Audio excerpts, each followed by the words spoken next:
Jo alkoi hyvin, kaadoin lasillisen joulupukin syliin. Teki mieli tappaa, liukastuin piparein ulkona. Löin posteeni ja pääni alkoi turvota, myös perse levisi. Pipareita tehdessä poltin metsään käteni sikiössä, toivoin etten jäisi henkiin.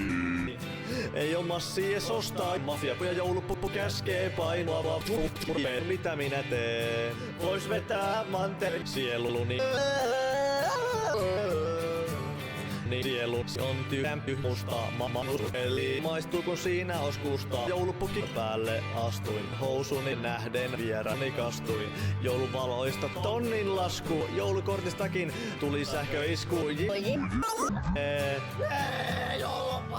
Pipareita tehdessä poltin peeni peltiin. Sikiöasennossa potkasin pukkia munille ja toivoin ettei se jäisi henkiin. Sikiöasen ei oo joulukinkku ja ostaa ilmassi ja mun käskee painua vittuun Instagramissa. Mitä minä teen? Vois vetää tuolikko.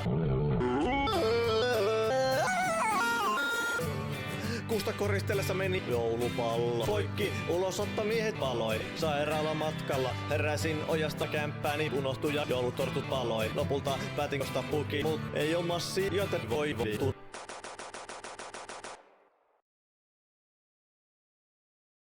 Teki mieli tappaa itseni.